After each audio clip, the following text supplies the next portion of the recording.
Hey, good afternoon and welcome back to another episode of Clean Slate, a show here on Rebel Sports Net where we be discussing the weekly slate of NFL games. I'm your host, Gabe Goddard. This week I'm joined by Whitaker Lummis and Matthew Canigliaro. Guys, week 11 was action-packed with another beautiful slate of NFL games. And the first one I want to talk about is the Chicago Bears went up and handled business in Minneapolis against the Vikings off a game-winning field goal to give them a 19-17 victory against the Bears. Yeah, the Bears, they've looked I wouldn't say out of character because I feel like we've been so used to the Bears being bad. But, Caleb Williams, they have the new coach, go up to the Vikings to face, J.J. McCarthy. It hasn't exactly looked what we thought he would look like, but this is a big win for the Bears team and maybe even a sneak peek at the playoffs. Yeah, definitely got them sitting at first place in the NFC North. Probably not one of the teams we saw sitting up at the top. We pretty much going into the season, we thought it was going to be Green Bay and Detroit just competing for the top of that division. But Chicago's giving them a run for their money. Detroit's looking good. Green Bay seems to play down to their opponent's level. So, Chicago could really make a run if they stay hot the rest of the season. They could take the North. And we saw that game-winning field goal set up by a Devin Duvernay 56-yard kickoff return, which really put them in position to go steal that game.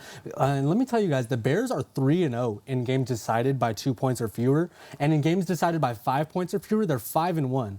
So I think it's safe to say, I think Caleb Williams is really coming into his own this year. We've seen him use his legs. He's really good at avoiding those sacks. I think Caleb Williams is what everyone thought J.J. McCarthy was going to be.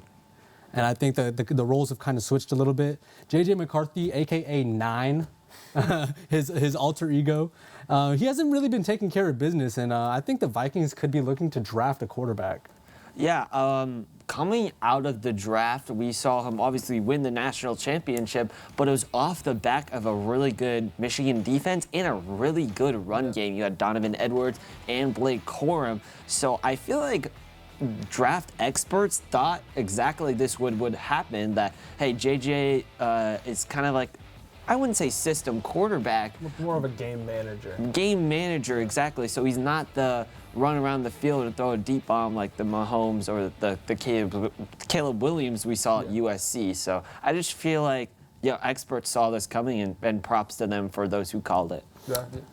I was say, Justin Jefferson's starting to look frustrated on the sideline. It's never a good sign when your number one receiver is asking for the ball like that, too. Yeah, absolutely. And, I can't go 1 week without mentioning my Pittsburgh Steelers. The Bears are going to be hosting the Steelers this upcoming Sunday. And I think this is going to be a real test for Caleb Williams and that Chicago offense. If the Steelers defense act how they're supposed to act and do what they were assembled to do, I might have the Steelers taking this one over the Bears. That's, of course, my biased opinion. But I think if Aaron Rodgers is healthy, we saw him go out with a left wrist fracture in last week's game against the Bengals. But I think if Aaron Rodgers is healthy, he should continue to be the villain of Chicago and go handle business. Yeah, I did hear on the radio today, actually, that Rodgers, from Mike Tomlin, Rodgers does have a fracture in the wrist. It's more of a pain tolerance thing. They're kind of taking a look at it. He might play. It just really depends on if he's able to kind of fall and brace himself with that wrist, how he does. Because it is his non-throwing wrist, so he should still be able to execute. But, got to get DK Metcalf involved, too. He's been having a down year. They traded for him. They gave up picks for him. I think they paid him money, too. So, it's, you got to have the whole offense working around. It's not just a Rodgers problem. It's not just a Tomlin problem. It's a lot of guys need to start producing a little more. Right. Yeah, this injury actually hits really home for me because I think about maybe 5 years ago now, during COVID, I had a left wrist fracture, and I was in a cast for about a month, and then a brace for about another 2 weeks. So if he plays through this, props to Aaron Rodgers, but I'm a little hesitant to choose them because I chose them going over the Bengals, and obviously I believe they lost that game. So I'm a little hesitant on the Steelers hype train right now. So right now I don't have anybody in this game because I haven't really seen a lot from the other side either. Well, they did just go handle business by 3 touchdowns against the Bengals. So they got your revenge, and we all know Aaron Rodgers doesn't have a problem with taking painkillers before a game. Ayahuasca or Yeah. Moving on, guys, I think the absolute game of the week has to go Buccaneers and Bills. I think Josh Allen must have watched our episode last week talking about MVPs, and he didn't hear his name mentioned, and I think that might have pissed him off a little bit because he just became the second player in NFL history to throw for three touchdowns and run for 3 touchdowns. I'm sorry, the first player in NFL history to have 2 games of throwing for 3 touchdowns and running for 3 touchdowns. Absolutely made his MVP case right there. 2 picks, of course, but you know, when you're throwing for 317 yards, that's just something that's liable to happen. Yeah, it does. Yeah, to play devil's advocate here for the Buccaneers, Baker Mayfield has looked like a really good player, if not like in the MVP race. And that's without Mike Evans, that's without Chris Godwin, and I think Ibuka, who had a really good start to the season, suffered a little injury here and there. So that's without his 3 top wide receivers, and he's still producing these numbers and still looking like an MVP candidate. So shout out to the Buccaneers, but you know, Josh Allen is that guy, and I think we're gonna see this all season long. Yeah, no, I have to agree with you there. I think Josh Allen's gonna finish strong. Bills were still winning games and looking good, but they weren't like wowing you. I know James Cook had a big game a couple weeks ago, but 3 touchdowns on the air or in the air, 3 on the ground. That's definitely going to give you some looks. But once again, like you said, Baker's kept the Buccaneers in it all season. Ibuka has been hampered with a hamstring. I don't think he's missed games, maybe 1 or 2 earlier, but he's definitely slowed down after the injury, it's for sure. And of course, no Mike Evans. That's probably the biggest thing hurting the Buccaneers, besides the run game injuries as well. And I would say the biggest thing hurting the Bills would be that defense. Because Josh Allen is obviously that guy. You go up there, you put 44 points against the Bucs, but you also gave up 32. And this time, he happened to take away this win. The last game that he threw for 3 and ran for 3 was last year against the Rams, and he lost that 44-42. So obviously Josh Allen and the Bills are an offense that can go up and put 40 points a week, but it's that defense that's what's going to either make them or break them from Super Bowl contention. Yeah. You know, Josh Allen continued to make history as well. 290 touchdowns, the most by a quarterback before turning 30. He just surpassed Peyton Manning's 288.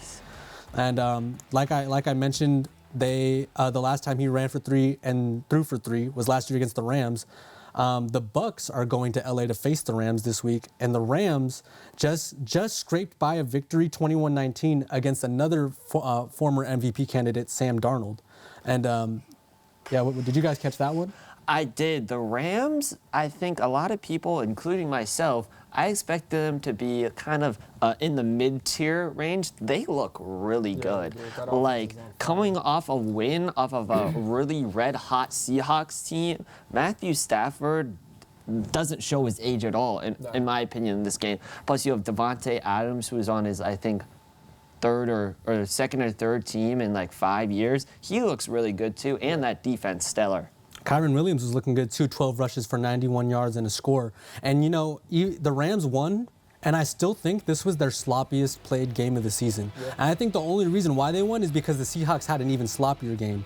Sam Darnold he didn't throw any touchdowns, 279 yards, but 4 interceptions. And even despite that, the Seahawks were still almost able to bounce back. They had a chance to kick the game-winning field goal from 61 and missed wide right. And so that's why the Rams were able to scrape away with that victory. But, you know, the Rams' defense was really stood out to me last week as well, because they kept the Seahawks out of the red zone for the first 57 and a half minutes of the game. Yeah, it's a crazy stat. And, you know, when your defense is playing like that, and you can win a sloppy game like that, 21-19 against a division opponent, it's a good sign, because a lot of teams in the league lose those games. But if you got the coaching, you got a just veteran pro in Matthew Stafford, Devontae Adams is a vet. The defense is littered with talent. Like, you keep yourself in those games, you're gonna win those tough playoff games in bad weather. And of course, if they're away, I know they're playing a dome, but yeah. Yeah, I mean, it's those wins that separate, the great from the good. But at the end of the day, as sloppy as a win it is, it's going to still show up at the box score as a win. And that's obviously the ultimate goal of the season. Yeah, absolutely. The last game I want to talk about, guys, the Packers went to New York, where they were almost stunned by Jameis Winston's season debut, but they held on for a 27-20 victory. Jameis Winston, in my opinion, he went out there and he looked a little better than Jordan Love this game. And I would say the only reason that they didn't come away is because the Giants are the Giants and the Packers are the Packers. Yeah. But Jameis, he had more completions, 19 versus Jordan Love's 13. He had more yards, 201 versus Jordan Love's 174. But Jordan Love just has a more explosive offense built around him. He threw 2 touchdowns, and Jameis, only thing he threw was an interception. Yeah, he did run for one like a 1-yard sneak at the goal line, but it's what we've come to expect out of the Giants this year. They had a fourth quarter lead at one point. It wasn't obviously convincing. They lost it. Defense is giving it up. Maybe Jackson Dart plays this week. He's still in concussion protocol. They've got injuries all over to star players. It's their season pretty much is what it is at this point. They could go 2-15. They might go 3-6 or 14. Best case scenario at this point. Yeah, as you mentioned, no Cam Scatterbo, no Malik Neighbors, and did they just fire their coach as well? Yeah, fired the head coach. Mike Kafka, the offensive coordinator, became interim. A lot of talk in the media too, especially on like Giants pages and everything. Are they going to fire the defensive coordinator? They didn't. And then those conversations heated up and continued after they lost another game in which they gave up a fourth quarter lead. Granted, this one was 1 point, not like I think 18 like they did to Denver a few weeks ago, but still there. Defensive coordinator's not going anywhere. I think this upcoming week is going to be a real test for the Giants defense, and that defensive coordinator is going to have to fight for his job because they're going over to Detroit, where that Lions offense, even though it was a low-scoring game they had against Philly this last week, that's still the Lions offense. They still have the best running back tandem in the league. Jahmyr Gibbs, who plays out of the backfield, was the team's leading receiver last week. Yeah. So how well are the Giants going to be able to stop these screen passes, these little check downs to Jahmyr Gibbs, who's fast as hell? It starts with Abdul Carter, and it starts with Kayvon Thibodeau. They have to get around the edge and stop these screens because this Giants secondary is not the best. No. And so it starts with your star players, obviously. They have to make the impact first. They have to get around the edge. And if you can do that, the Giants might have a chance given what Jameis has done in the previous weeks. No, it's a lot of quarterback pressures for Abdul Carter this year, but hasn't hit pay dirt with many sacks. I think he's half a sack and like a few tackles. A lot of quarterback pressures. He's in the backfield, but he just can't seem to finish the job. And you're right, that defense has to get around that offensive line. But honestly, with Amon-Ra St. Brown and Jameson Williams on the outside going up against the Giants corners, I expect those guys to eat. And if it's a really ugly game where the Lions just run wild on them, I really don't see how that defensive coordinator keeps his job another week. Packers are also going to stay at home next week. They're hosting the Vikings, who we just talked about, and bringing it kind of full circle. Do you think J.J. 9 McCarthy is able to go out there and do his thing against Green Bay? I think it'll be a close game. Maybe even a game like that Rams-Seahawks game, 21-19. There's a game-winning field goal involved, a couple turnovers.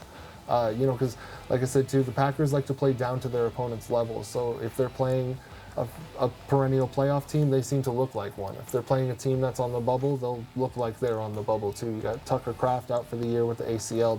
That kind of affected their offense more than I think they thought it would to have their star tight end out. But I think Green Bay walks out with a win in that one. I think there's probably a 70% chance that it's a Packers win, maybe a 30% chance for the Vikings. When you have your rookie quarterback going into a very hard place to play like Lambeau Field, one of the loudest, and then you have Micah Parsons, which I feel like has been hungry to make a bigger impact all year, prove those Cowboys fans wrong. I feel like this one's going to be very hard for the Vikings to win. Yeah, no, I agree with you there. Well, hey, guys, that's about all the time we have for this week's episode of Clean Slate. We won't be on air next week as we won't be able to shoot because of Thanksgiving break, but be sure to catch our final episode in 2 weeks. Once again, I'm your host, Gabe Goddard. I was joined by Whitaker Lummis and Matthew Conigliaro this week. Thanks for tuning in, guys. We'll see you in a couple weeks on Rebel Sportsnet.